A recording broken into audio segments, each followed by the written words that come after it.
save Young Glover. All right, so then me on the national tour. So we took over for the dude. We took over for the dude. We took over for the dude on the Tap Dance Kid on the national tour. On the national tour, danced his way up through the ranks. Ended up on Broadway in Bringing the Noise, Bringing the Funk, where he originated his role with the original cast. It was somewhere around there that the acting bug really got hold of him, and he started appearing in films and a variety of television, including She's All That.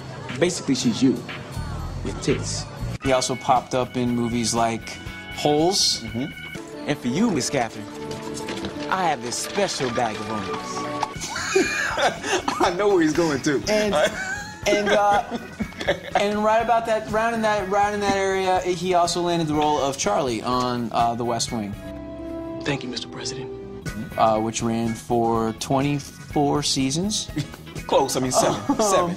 Close. And sort of spawned the imposter Charlie in that movie where Adrian Lester was basically playing Charlie.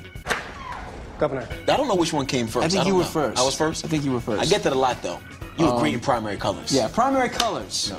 He inspired a character in Primary Colors. And then got Psych, joined forces with me. We started having a good time. And that's when the big one came. He landed the... It was before. It was before. Wait, don't try to be modest. He landed the role of the key role of Detective Miles, I believe. Yes. In the in the modern classic Whisper, AKA Helion. Yes. Yes. But that was before Psych. right after West Wing. He's since Psych though. He jumped into the pool with Ashton Kutcher and Kevin Costner in The Guardian. Mm-hmm. And he is happily married to the lovely Nicole Lynn, who guest starred on the show in season 1. Hey, Jesse. Do you know Gus? Yes. Gus is a regular. Folks still in Jersey, tons of other family in Jamaica. Very proud of his Jamaican heritage. Laker fan, unfortunately. 49er fan. Dule in a nutshell. Dule, would you be so kind as to tap dance us out to the break, please? No. You don't have to get up. Just do the happy Jamaican feet part. Just do the... Let me throw N-O up in the air and see what comes down. No, just shake the feet out. N-O.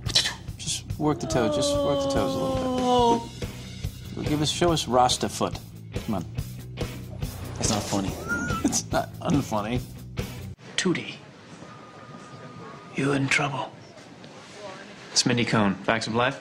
I would say the 80s references... Oh, for the love of Lori Loughlin. ...first started with Roday and I finding a little common ground on singing 80s songs. To say I'll say it anyway. Slowly learn that life is okay. Because I do know 80s songs. Yeah, we would quiz each other. 67. Marla Gibbs. Regina King. Jack Hay. Hal Williams. Hal Williams as Lester Jenkins. But I think mostly it's just like everybody trying to top everybody else with like the most obscure thing pop culturally that they can reference. This girl is Sharon Stone from Basic Instinct, which makes me Michael Douglas and you George DeSenza. And there's room for all of them because there's so many. I have to be very clear.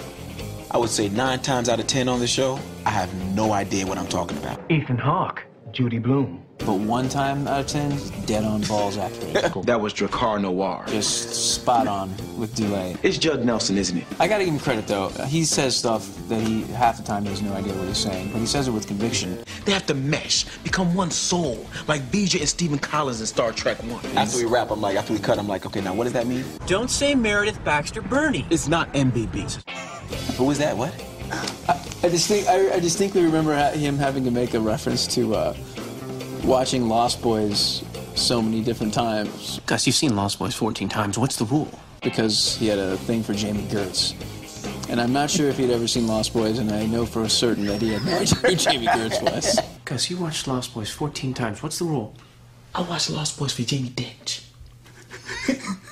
Jamie Dench, really? But man, he said it. Okay, and then... And he sold it. I can make obscure 80s references that nobody understands. We have been very lucky as each season as we've gone on progressively. We've gotten, you know, these great sort of guest stars to come on and do the show. Who is this? What was what? Wait for it. And a lot of them do sort of have a sort of pop culturally relevant sort of place in the 80s. Who is this? What was what? What? We've actually mentioned some of them in other episodes as themselves, and then they come on and play characters, which is fun. We actually referenced Cameron